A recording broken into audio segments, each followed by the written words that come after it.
이 자리에 오신 모든 발걸음에 하나님께서 복 주시기 바랍니다. 아멘. 아까 우리 기장님께서 얘기하셨지만 우리 이마의 집사님, 우리 최은선 자매님, 특별히 이렇게 우리 최은선 자매님이 한 번 나오시고 이렇게 또 나오시고 하는 것은 분명한 하나님의 은혜입니다. 아멘. 사실은 매주마다 출석하시는 분들은 그걸 잘 모르실 거예요. 근데 이 오랜만에 출석하시는 분들이 이 교회로 갈 걸음을 향할 때까지는 그 마음의 고민과 영적인 싸움이 있습니다. 어쨌든 양심의 소리를 잘 듣고 선택하신 우리 두 분에게 특별히 하나님의 축복이 함께 하시기 바랍니다. 아멘. 오늘 말씀하기 이전에 영혼구원 서약서를 하나 소개해 드릴까 합니다. 혹시 여기 화면에 있는 이 종이를 받으셨나요? 혹시 못 받으신 분 계신가요? 예, 못 받으신 분은 한 장씩 받아주시면 되겠습니다.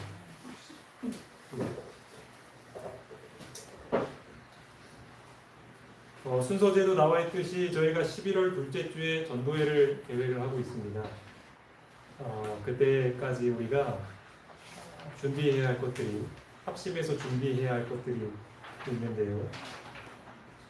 사실 전도회의 성패는 여기 계신 여러분 한 분 한 분이 접촉하시는 그 영혼에 얼마나 사랑하고 관심을 주시고 기도하느냐에 달려 있습니다.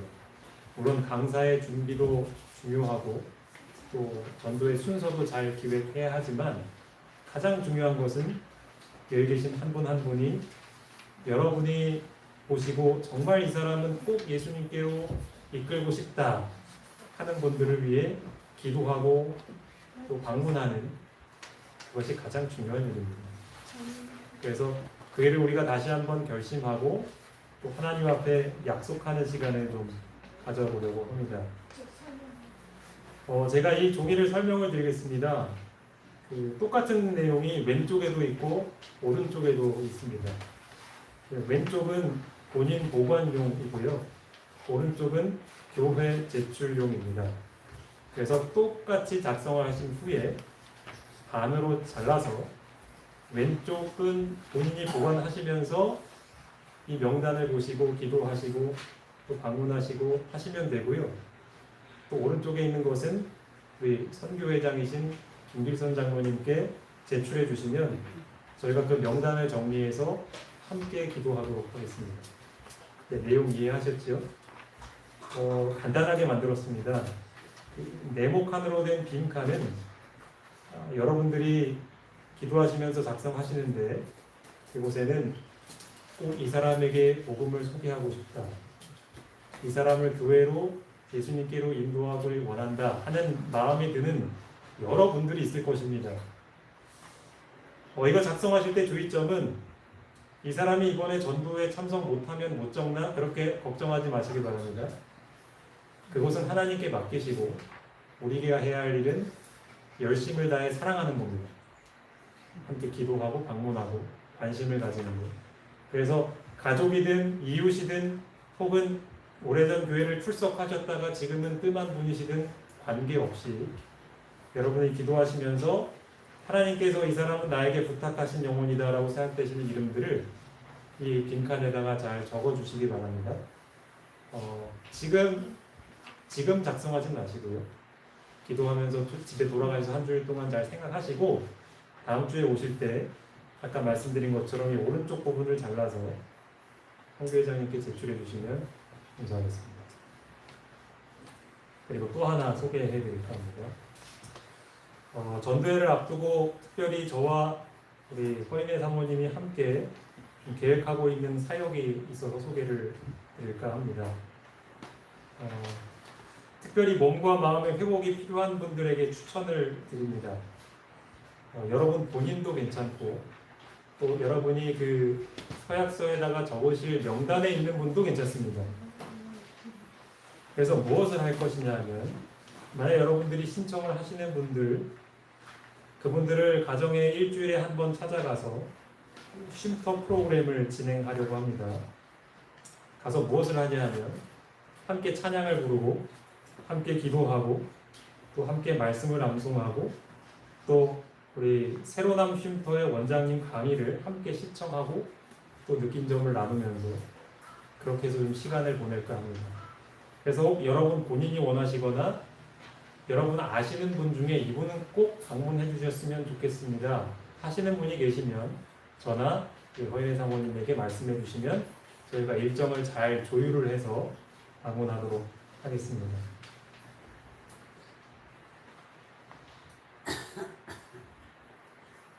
오늘 말씀을 좀 드리겠습니다. 오늘은 새 언약의 축복을 누리는 삶이라는 제목으로 말씀을 드릴까 합니다.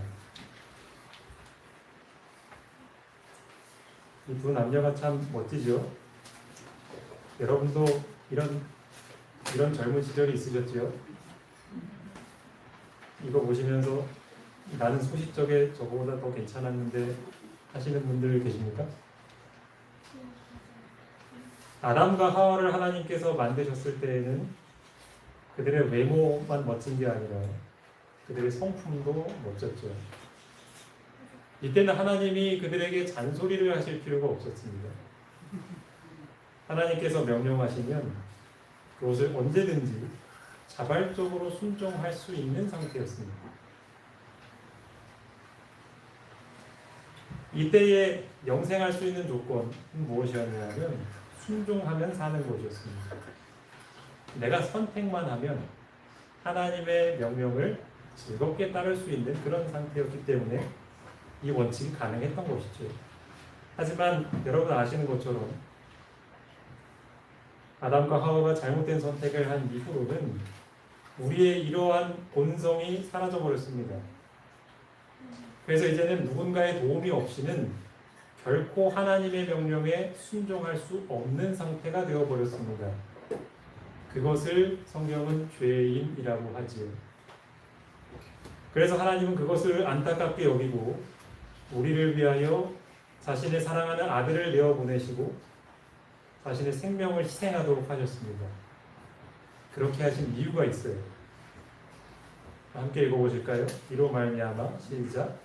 이로 말미암아 오늘 새 언약을 중보자시니 이는 첫 언약의 때에 엄한 죄에서 속량하려고 주사 부르심을 입은 자로 하여금 영원한 기업의 약속을 얻게 하려 하시니라. 예수님은 왜 돌아가셨는가? 첫 언약 때의 죄를 범해서 죽을 수밖에 없는데요. 그 죽을 수밖에 없는 사람들에게 살 길을 열어주시려고 돌아가신 겁니다. 여기서 말하는 첫 언약은 아까 보여드린 아담과 하와 때에 적용되었던 그것입니다. 그때의 언약은 순종하면 삽니다. 더 다른 게 필요가 없었어요. 하지만 지금 우리는 그 언약만으로는 절대 하늘에 들어갈 수가 없기에 하나님은 새로운 언약을 주실 수밖에 없었고 그 언약을 비준하기 위해 효력을 발생시키기 위해서 반드시 하셔야 할 일이 바로 십자가의 희생이었던 겁니다.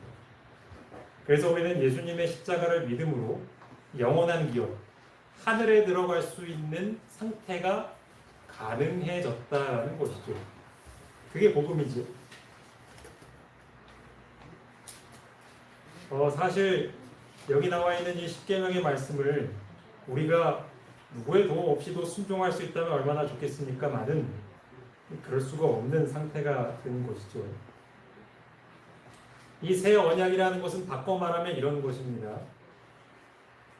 우리가 언약을 지키기 위해, 다시 말해 하나님의 명령에 순종하기 위해서 가장 큰 걸림돌, 어쩌면 그 걸림돌의 전부가 될 만한 게 바로 우리의 마음입니다. 우리의 마음이 삐뚤어져 버렸어요. 하나님이 무슨 말을 해도 고지고대로 듣지 않아요. 하기가 싫어요. 그래서 우리들 사이에 어떤 고정관념이 생겼냐면 하나님 말씀에 순종하라고 그 불가능한 걸 왜? 이런 생각이 팽배해진 겁니다. 우리 선민이가 앞에 있는 거 좀 읽어줄까? 세월량도 좋은 약속 위에 세워졌습니다. 이것은 죄의 용서와 마음의 소속되는데 마음은 하나님의 예법을 원칙과 일치하게 하는 하나님과 인간의 약속을 자, 새 언약은 한마디로 뭘 바꿔주는 거예요? 마음. 마음을 바꿔주는 거예요. 순종 안 됐던 마음을, 하나님께 반항하고 싶었던 마음을 즐겨 순종하는 마음으로 바꿔주는 겁니다. 그게 새 언약입니다. 네, 여러분에게 질문해 드리겠습니다. 여러분, 이 일이 가능할까요? 정말로 가능하다고 믿으십니까?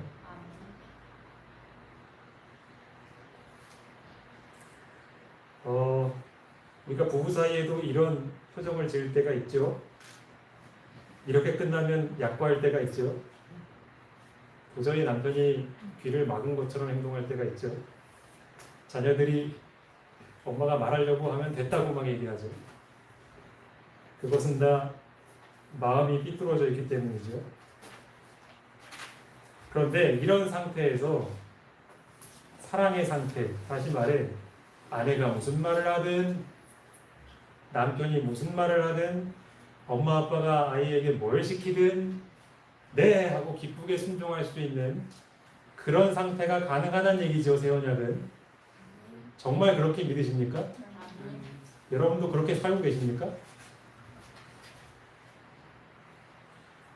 자, 함께 읽어보시겠습니다. 너희에게 시작.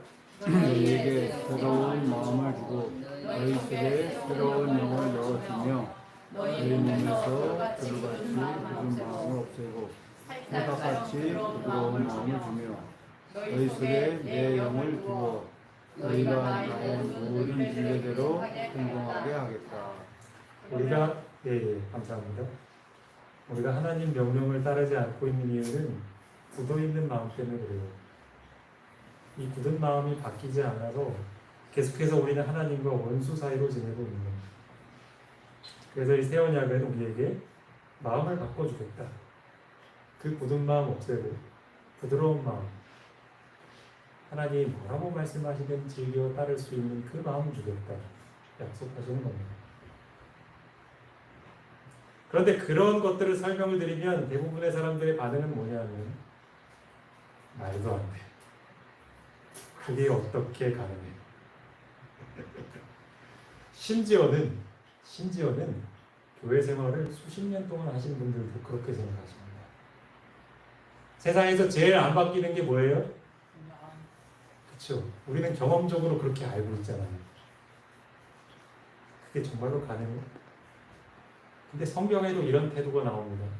바울 당시에도 그랬어요. 시원이가 한번 읽을까요? 믿음으로 너희가 한번이면 이같이 말하되 너 마음에 누가 하늘에 올라가겠느냐 하지 말라 하니 올라가겠느냐 하면 그리스도를 벗어 내리려는 것이요 그건 누가 무저갱에 내려가겠느냐 하지 말라 하니 내려가겠느냐 하면 그리스도를 죽은 자 가운데서 벗어 올리려는 것이요. 바울이 설교를 해요. 여러분, 예수님을 믿으면 마음이 바뀌어요. 근데 듣는 사람들이 뭐라 하냐면 누가 하늘에 올라가겠어요? 그게 뭔 말일까요? 그 예수님을 끌어내려서 와야 우리가 가능할 텐데, 그 성령님이 우리의 마음속에 오셔서 우리를 바꿔주셔야 가능할 텐데 그 말만 하고 있다는 거예요. 또 어떤 사람은 그래요. 누가 무저갱에 내려가겠느냐? 돌아가신 예수님이 우리 곁에 오셔서 우리를 바꿔주셔야 될 텐데 하면서 이 말을 못 믿는 거예요. 이 믿음으로 말미암은 의에 대해서. 그런데 여러분, 지금 예수님은 하늘에만 계신 것이 아니라 혹은 무덤 속에 내려와 계신 게 아니라 지금 우리 곁에 계시다고요. 우리가 언제든 믿기로 선택하면 우리의 마음을 바꿔주실 수 있는 능력이 있다고요. 이어지는 말씀입니다. 함께 읽어보겠습니다. 시작. 그러면 무엇을 말하느냐? 마음이 네게 가까워 내 입에 있으며 내 마음에 있다 하였으니 곧 우리가 전파하는 믿음의 말씀이다. 그래서 여러분, 이제 더 이상 믿으면 우리의 마음이 바뀝니다 라는 말을 들을 때에 그것을 믿지 못하여서 손해보는 분들이 되지 않기를 바랍니다. 이 새 언약은 또 다른 표현으로 믿음으로 말미암은 의는 우리 곁에 있습니다. 언제든 우리가 선택할 수 있습니다. 여기 성경에 한 인물이 나옵니다. 한 할아버지죠. 제사장 옷을 입고 있는 이 사람이 혹시 누군지 아시겠습니까? 사가랴입니다. 제사를 드리다가 분향단 옆에서 천사를 만나죠. 그리고 놀라운 얘기를 듣는데 이미 노부부가 된 더 이상 임신할 수 없는 아내가 임신하여 아들을 낳을 것이라는 보증을 듣습니다. 만약 여러분이 사가랴 입장이라면 이 기별을 들을 때 어떤 감정이 드실까요? 기쁘실까요? 모르시겠어요? 몰라요. 놀라셔요? 사가랴도 그랬습니다. 너무나 기뻤어요. 아들이 생긴다는 기쁨. 또 하지만 또 한편으로는 믿지 못하겠다는 마음이 있었어요. 그게 어떻게 가능해? 그게 말이나 돼? 하는 생각이 있었단 말이에요. 그래서 사가랴에게 어떤 일이 있었냐면 천사가 그렇게 말하죠. 나는 너에게 기쁜 소식을 전해주려고 왔는데 내가 믿지 못하는구나. 그래서 앞으로 너는 이 아들이 태어날 때까지 어떻게 된다고요? 말을 하지 못한다. 만약 사가랴가 즉시 믿음으로 받아들였다면 이 놀라운 하나님의 은혜를 입으로 근데 안타깝게도 그러지를 못했어요. 그런데 중요한 것은 사가랴가 이렇게 더디 배우는 진리를 지금 우리도 너무나 더디 믿는다는 거예요. 사가랴에게 아들의 출생은 큰 영적 진리, 곧 우리가 느리게 배우고 쉽게 잊어버리는 진리를 가르치기 위한 것이었다. 자, 이제 잘 보십시오. 우리가 느리게 어렵게 배우면서도 너무나 빨리 잊어버리는 그 진리가 뭔지 우리 스스로는 아무런 선을 행할 수 없다. 그러나 우리가 할 수 없는 것도 순복하고 믿는 영혼 속에서 하나님의 능력으로 말미암아 이루어질 것이다. 약속의 아들을 얻은 것은 뭘 통해서 된 거래요?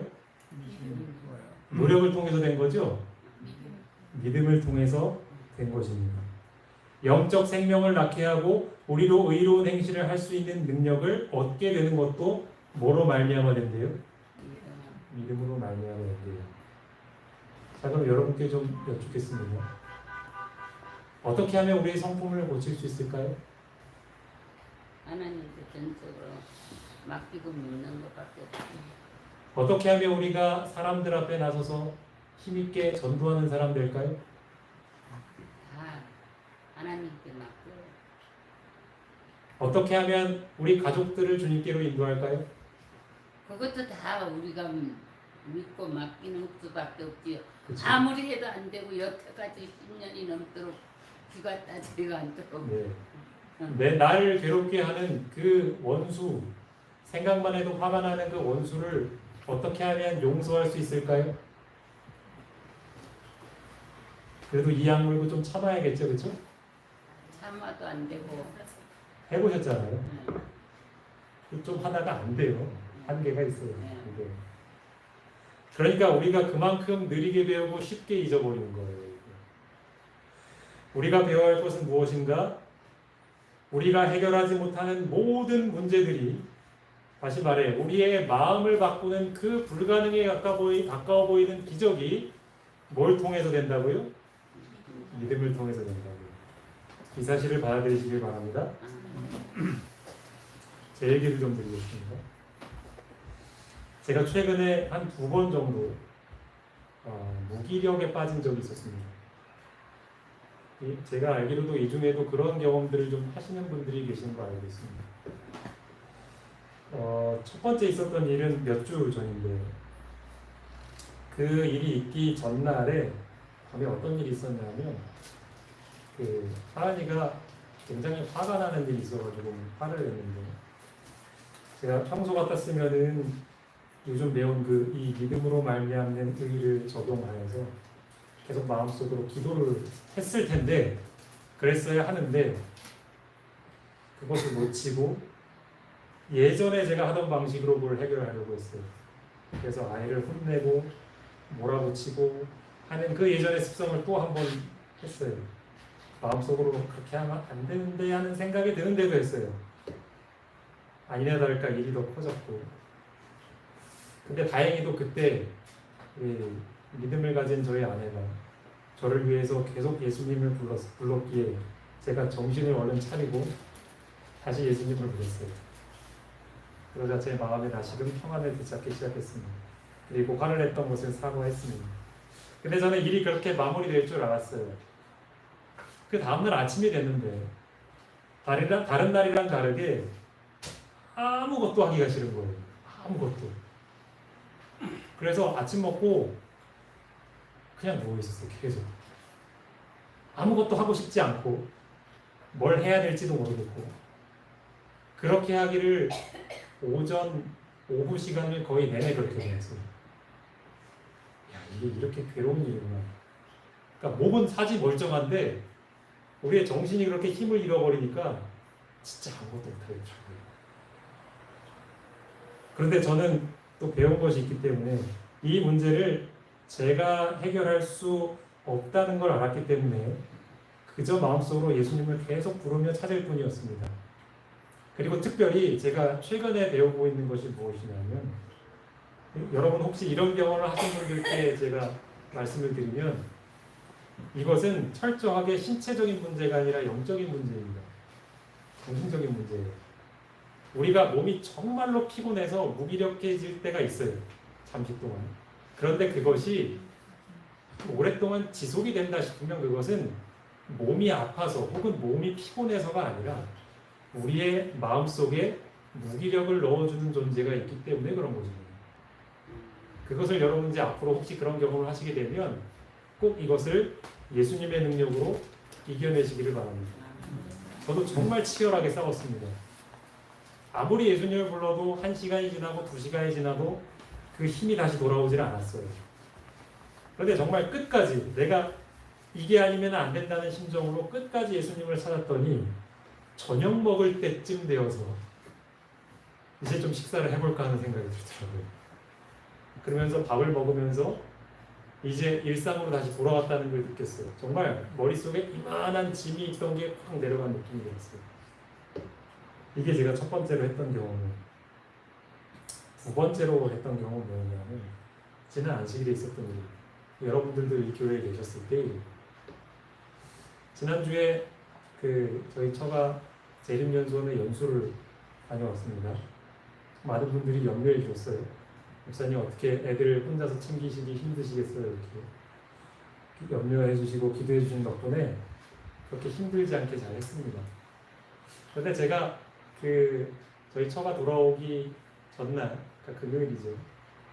금요일날 뭘 했냐면, 바깥에 쳐놓은 그 수영장이랑 그 타프, 천막을 이렇게 쳐놓은 게 있었는데, 그거를 이제 제 혼자 이제 걷었어요. 아시지만 제가 이 체력이 시원치가 않아가지고 제 또래 남자들은 쉽게 하는 일을 혼자서 하려니 할 때는 잘 몰랐는데 에너지가 굉장히 소진이 되더라고요. 그러니까 제가 그때 좀 지혜롭지 못했던 것 같아요.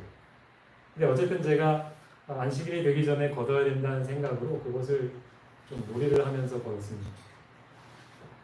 그리고 나서 이제 제가 안식일 준비하고 그러던 와중에 이제 안식일 예배도 드리고 점심 식사를 했는데, 저는 그냥 그게 그때까지만 해도 몸이 피곤한 건 줄 알았어요. 그런데 점심 식사를 딱 하고 났는데 정말 아무것도 하기가 싫더라고요. 그때 나타났던 똑같은 증상이 저를 딱 들어오더라고요.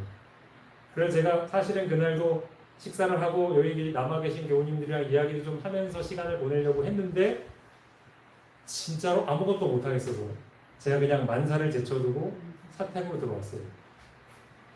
제 서재에 들어와서 앉아서 그 말씀 영상을 하나 딱 틀어놓고 그냥 딱 의자에 걸터 앉아가지고 계속 예수님을 부르기 시작했습니다. 왜냐하면 이것은 예수님의 능력이 아니면 절대로 극복이 안 된다는 걸 경험으로 배웠기 때문에 제가 그렇게 정말 오랫동안 부르었어요. 또 그날은 아시는 분들은 아시겠지만 또 저와 저희 가족들과 함께 목사님들이 함께 모이는 모임을 또 서울에 가야 하는 1박 2일 모임이 있었기 때문에 정말 이 문제를 그 전에 해결하지 않으면 준비를 할 수 없었던 상황이어서 더 절박했습니다.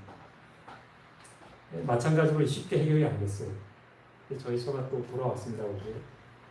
근데 평소 같았으면 되게 반가워했을 거예요. 야, 이제 내가 애들 다 안 챙겨도 된다. 내가 기뻐했어야 될 타이밍인데 저희 아내가 돌아온 것도 별로 반갑지 않았어요. 정말 아무것도 못하고 계속 누워 있었습니다. 계속 내숭이만 부리고 있었습니다. 근데 저희 아내에게 너무 힘들어가지고 그렇게 얘기했어요. 여보, 나 진짜 아무것도 못하겠어. 나 오늘 거기 모임도 진짜 못하겠어. 너무 힘들다고.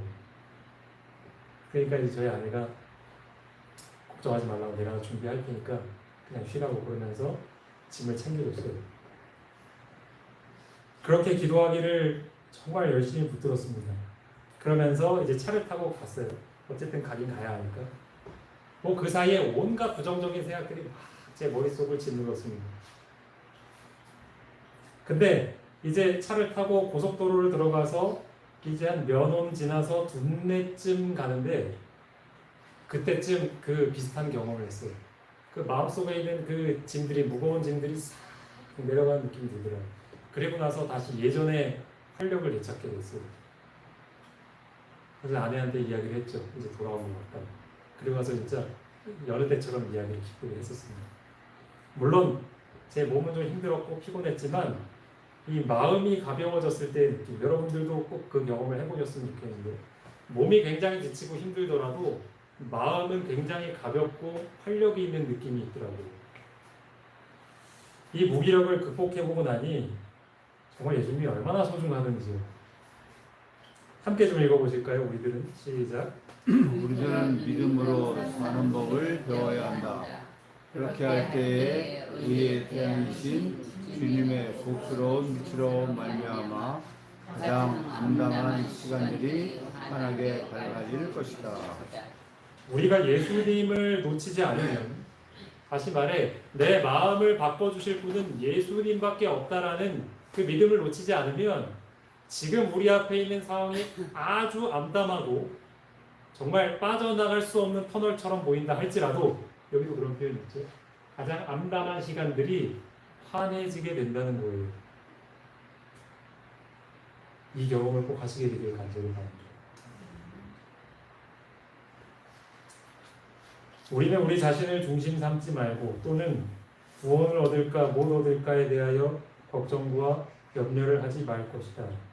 이러한 염려는 사람을 우리 힘의 근원이 되시는 자에게서 떠나게 하는 것이다. 때때로 그런 이야기를 듣습니다. 걱정과 염려를 어떻게 안 하고 살 수 있느냐. 그런데 하나님은 우리가 미래에 대한 일을 미리 염려하거나 걱정하기를 원하지 않으십니다. 물론 하나님은 우리가 미래의 일을 계획하고 준비하는 것을 바라십니다. 하지만 그것은 그 시간 내에 딱 끝내고 그 시간이 마치면 더 이상 그 문제에 대해서 부담을 갖는 것은 하나님의 뜻이 아닙니다. 그것이 만약 계속 남아서 우리의 마음속에 부담이 되고 염려로 짐을 얹게 되면 우리의 에너지를 급속하게 소진시킬 것이고, 그래서 우리의 믿음을 약하게 만드는 것이 되는 거예요. 그러면 여러분, 우리 마음속에 역사하는 존재가 누가 되는지 아세요? 하나님보다 사단의 음성이 더 잘 들리게 되어 있어요. 그렇기 때문에 우리는 걱정과 염려의 생각이 들 때에 그 생각을 거절하는 것은 해도 되고 안 해도 되는 일이 아니라 하나님께서 우리에게 요구하시는 의무입니다. 우리가 이것을 잘해도 몸이 건강해질 뿐만 아니라 우리의 정신도 건강해질 수 있다고 말씀해 주시는 겁니다. 이어서 읽겠습니다. 그대의 영혼을 하나님의 보호에 맡기고 그를 신뢰하라. 예수에 대하여 이야기하고 생각하자. 그 안에서 자신을 잊어버리라. 모든 의혹을 버리고 공포심을 없이 하여 버리라. 사단은 자꾸만 여러분이 문제에 집중하게 만들 겁니다. 나를 힘들게 하는 그 문제, 그 사람, 과거에 나를 괴롭혔던 그 사건, 누군가가 나를 힘들게 했던 그 일, 그 생각들이 머릿속에 맴돌기 시작하면 우리는 그 뇌의 회로 속에서 혼자서 빠져나올 수가 없습니다. 그리고 그 생각을 돌리면 돌릴수록 우리의 몸과 마음의 에너지는 점점 더 고갈될 것이고, 아무렇지도 않은 상황을 절망적인 상황처럼 보게 될 거예요. 그렇기 때문에 우리가 그때 해야 할 일은 무엇인가? 누구에 대해서 이야기하는 거예요? 예수님에 대해서 이야기하고 생각하는 것입니다. 찬양을 부르고 또 내가 감동받은 말씀을 외우고 또 내가 설교 때 들었던 말씀을 묵상하고 또 아니면 설교 말씀을 틀어서 듣고 그렇게 하면서 우리는 우리의 생각을 예수님께로 집중시키는 일에 최선을 다해야 합니다. 그렇게 될 때 우리는 생활의 염려나 걱정이 우리를 무너뜨리는 경험을 하지 않을 수 있는 것입니다. 아무쪼록 오늘 전해드린 이 귀한 복음의 비결, 다시 말해 예수님을 의지함으로 우리의 마음을 바꿀 수 있다는 이 기별을 머리로만이 아니라 여러분의 생활 속에서 꼭 체험하시게 되길 바라며 말씀 마치겠습니다. 아멘.